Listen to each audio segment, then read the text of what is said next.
जय हिंद साथियों।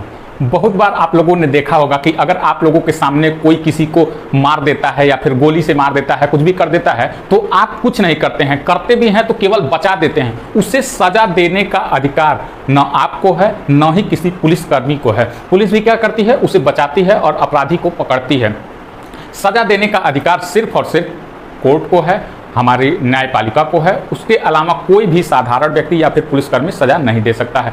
इसके अलावा आप लोगों ने कई बार देखा होगा कि अगर मुस्लिमों का जुलूस निकल रहा है तो हिंदू सहयोग करता है, उसमें टीका टिप्पणी नहीं करता है। और अगर हिंदू की रैली निकल रही है, शोभा यात्रा निकल रही है, तो उसमें मुस्लिम सहयोग करते हैं, उसमें भी वो टीका टिप्पणी नहीं करते हैं। लेकिन कुछ जगहों पर जहाँ पे जिसकी मेजॉरिटी ज़्यादा होती है, यानी अगर मुस्लिमों का जुलूस निकल रहा है और हिंदू वर्ग का मेजॉरिटी ज़्यादा है, तो हिंदू कहीं ना कहीं कुछ ना कुछ उसमें अभद्रता कर ही देता है, जिससे वो जुलूस ये उसमें भंग पड़ जाए। और वहीं अगर हिंदुओं की शोभा यात्रा निकल रही होती है, अगर मुस्लिमों की मेजॉरिटी ज़्यादा है, तो वो भी कुछ ना कुछ अभद्रता कर ही देते हैं, जिसमें उनकी शोभा यात्रा में भंग पड़ जाए। यही कुछ हुआ नूह की घटना। नूह की घटना जो पीछे दो कहानियां मैंने बताई, इसी से रिलेटेड है। अभी तक आप लोगों ने नूह से प्रभावित कई राज्य देखे होंगे। हरियाणा में तो ये हुआ ही है, साथ ही साथ दिल्ली भी प्रभावित है, उत्तर प्रदेश भी प्रभावित है। आसपास के जितने राज्य हैं, राजस्थान से लेकर के सभी राज्य इससे प्रभावित हैं। यह इतनी भयावह घटना थी कि मतलब सोच कर ही इससे जब आप ये पूरी कहानी सुनेंगे कि कैसे कैसे इन पर अत्याचार हुआ है, कैसे कैसे वहां पे गोली चलाई गई है, पत्थर मारे गए हैं, तो आपका रूह कांप जाएगा, पैरों तले जमीन खिसक जाएगी। इतनी भयावह यह घटना थी, जहां पे किसी को घर से निकलने तक का मौका नहीं था, घर से निकलने नहीं दिया जा रहा था। इंटरनेट बंद हो गया, कर्फ्यू लगा दिया गया, कई जिलों में धारा 144 लगा दी गई। तो आज हम इस सेशन में बात करने वाले हैं कि नूह की घटना ये कैसे हुई, क्यों हुई और इसके पीछे क्या कारण रहा। इस सब की बातों की चर्चा हम लोग आज इस सेशन में करने वाले हैं, तो अंत तक बने रहिएगा। अभी तक आपको शायद न मालूम हो कि यह घटना क्यों हुई और कैसे हुई, तो आज इस सेशन में पूरा सब कुछ क्लियर हो जाएगा।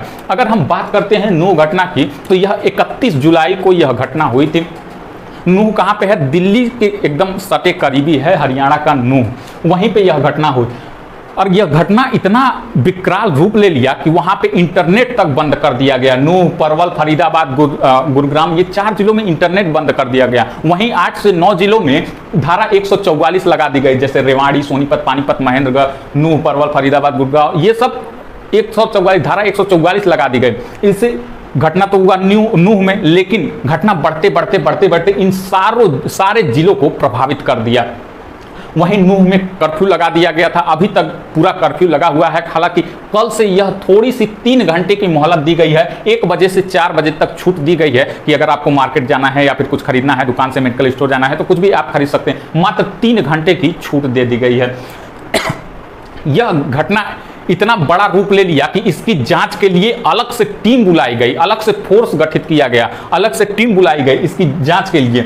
एसटीएफ की फोर्स का गठन तुरंत किया गया, 8 टीमों का गठन, स्पेशल टास्क फोर्स 8 टीमों का गठन इसका किया गया। वहीं अगर एसआईटी की बात कर दें, स्पेशल इन्वेस्टिगेशन टीम की, कि यह घटना क्यों हुई, कैसे हुई, कब से प्रारंभ हुई, कहां से प्रारंभ हुई, आखिर इसकी जड़ क्या थी, तो इसके लिए भी 3 टीमें तैयार की गई पूरा इस पे इन्वेस्टिगेशन करने के लिए कि आखिर में यह कारण क्या था।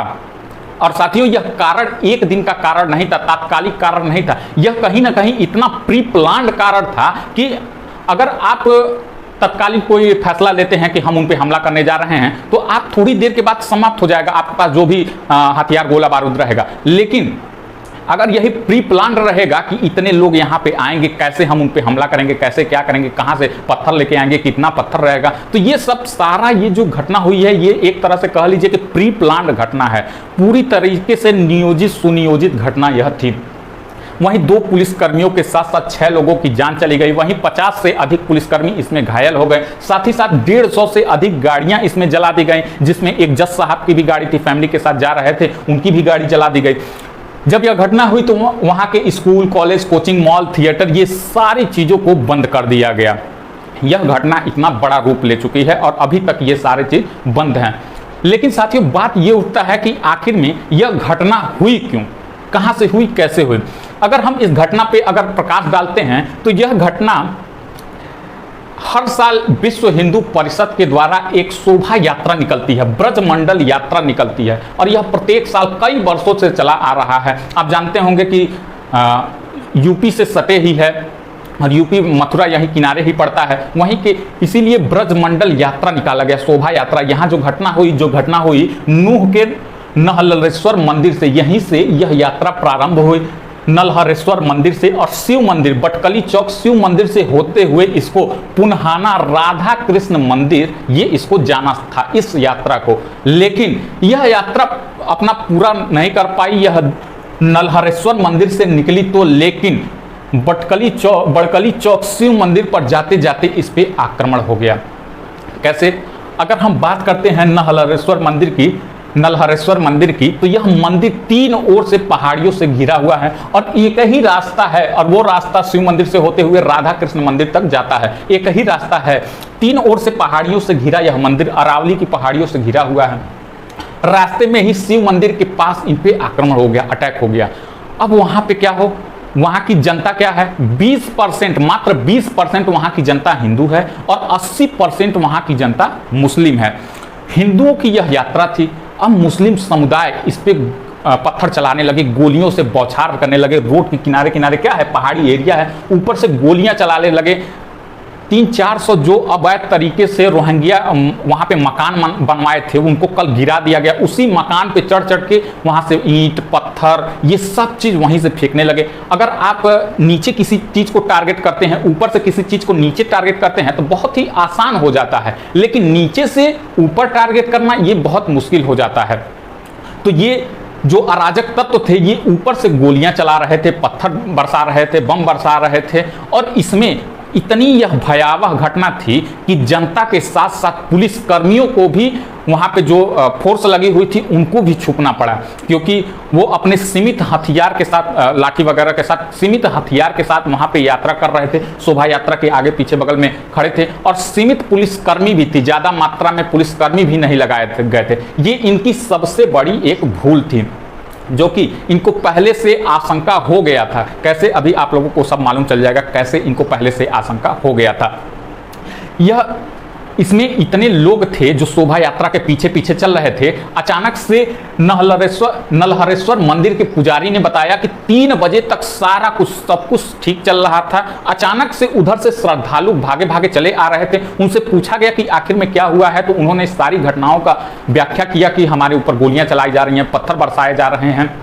तो वो आकर के लगभग 2500 लोग इस मंदिर में आकर के छुप गए, और केवल श्रद्धालु ही नहीं, इनके साथ साथ पुलिसकर्मी ही छुप गए। अब आप अंदाजा लगा सकते हैं कि यह घटना कितनी भयानक रूप से हुई होगी, जहां पे एक आम पुरुष के साथ साथ पुलिस फोर्स को भी छुपना पड़ रहा है। उनके जहां पे ठिकाने हैं पुलिस फोर्स के, पुलिस चौकी को जला दिया जा रहा है, वहां पे गाड़ियों को जला दिया जा रहा है। जो भी श्रद्धालु हैं उनके ऊपर ईंट पत्थर बरसाए जा रहे हैं। अब आप अंदाजा लगा सकते हैं कि यह घटना कितना भयानक रूप ले ली थी।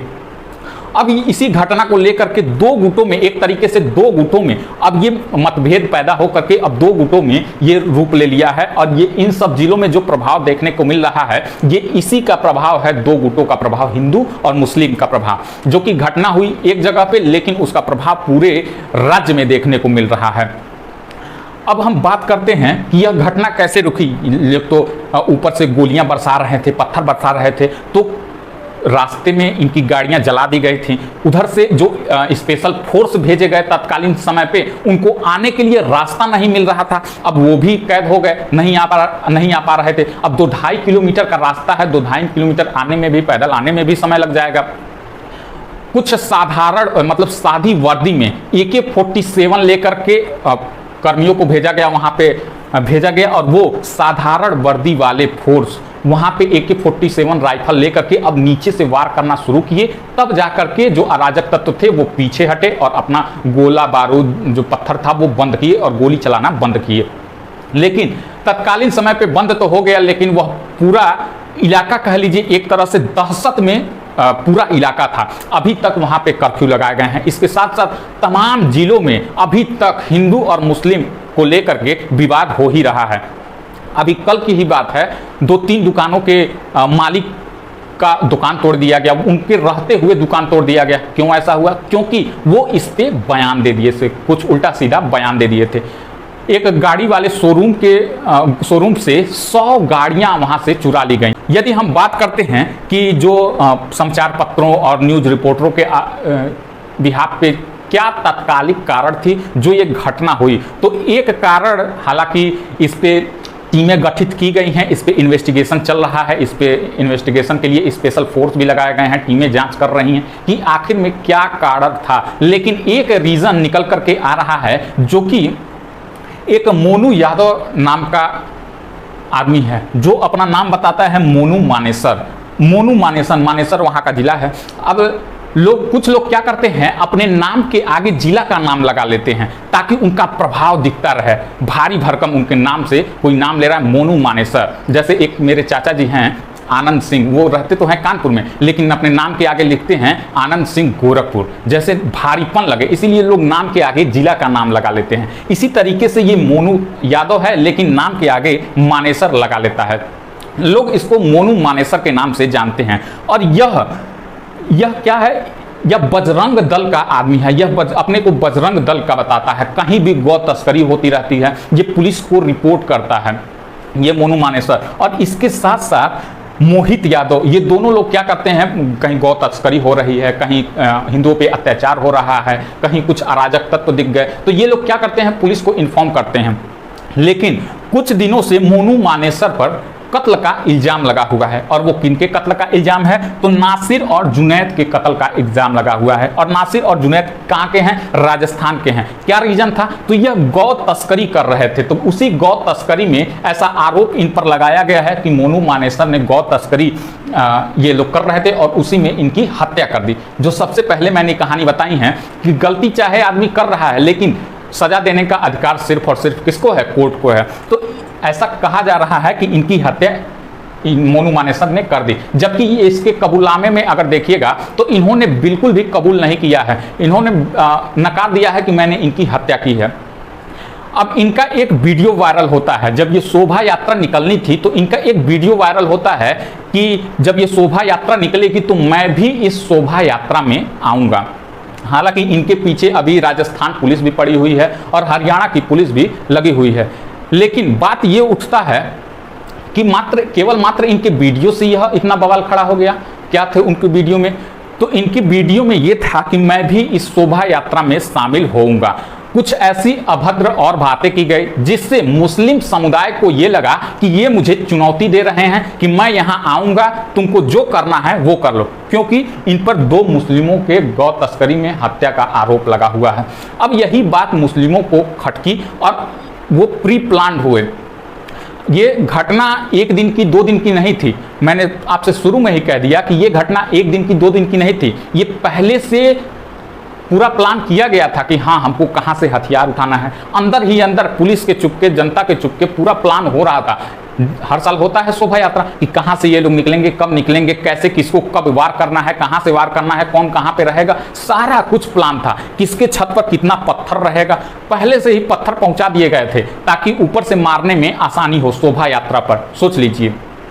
तो वही इनकी सिर्फ एक वीडियो की वजह से उन मुस्लिम समुदायों को बुरा लगा कि हमको ये चैलेंज कर रहे हैं, हम आते हैं, देखते हैं तुम लोग क्या कर लोगे। बस कुछ लोग यही बता रहे हैं कि यही एकमात्र कारण है। लेकिन इसके लिए स्पेशल फोर्स गठित की गई है, इन्वेस्टिगेशन कर रही है कि तात्कालिक कारण क्या था, क्यों यह इतनी बड़ी घटना हो गई। वहाँ के हरियाणा के डीजीपी ने बताया है कि इनके वीडियो के साथ साथ पूरा वहाँ पे जो सीसीटीवी कैमरा में कैद हुआ है, जो लोग वीडियो बनाए हैं, सबका जांच हो रहा है कि आखिर में यह कहाँ से उत्पन्न हुआ, कहाँ से शुरू हुआ, कैसे शुरू हुआ और क्या इसके पीछे रीजन है। सारा कुछ पता लगाने का काम किया जा रहा है। अभी माहौल पूरे राज्य में गर्म माहौल छाया हुआ है। अभी भी यह जो मैटर है पूरे ज़िले में देखने को मिल रहा है। कहीं दुकानें जला दी जा रही हैं, तो कहीं गाड़ियां लूट ली जा रही हैं, कहीं गाड़ियों को जला दिया जा रहा है। अभी भी हर एक राज्य में 2 गुटों के वार को लेकर के यह वार आगे बढ़ रहा है। हालांकि जल्द ही इस पे काबू पा लिया जाएगा, जल्द ही इन सारे अराजक तत्वों को गिरफ्तार भी कर लिया जाएगा। क्या है इसके पीछे की कहानी, सारा कुछ पता लगा करके इन सभी लोगों को अंदर भी कर दिया जाएगा। आई होप ये पूरा वीडियो आप लोगों को पसंद आया होगा कि कहां से यह घटना शुरू हुई थी, कहां पे आके खत्म हुई, क्या इसका रीजन था, कैसे कैसे यह घटना हुई, पूरा सब कुछ मैंने आप लोगों को डिटेल बता दिया है। अगर आप लोगों को यह वीडियो अच्छी लगी हो तो वीडियो को लाइक करिएगा, शेयर करिएगा, और जो लोग चैनल से नए जुड़ रहे हैं, चैनल को अभी तक सब्सक्राइब नहीं किए हैं, वो लोग चैनल को सब्सक्राइब कर लेंगे। इसमें कोई भी एक्स्ट्रा पैसा नहीं लगने वाला है, बस जो रेड वाली बटन दिख रही है उसको क्लिक कर देना है। बस मैं आप लोगों से यही गुजारिश करता हूं। मिलते हैं नए क्लास में नए सेशन के साथ, तब तक के लिए धन्यवाद।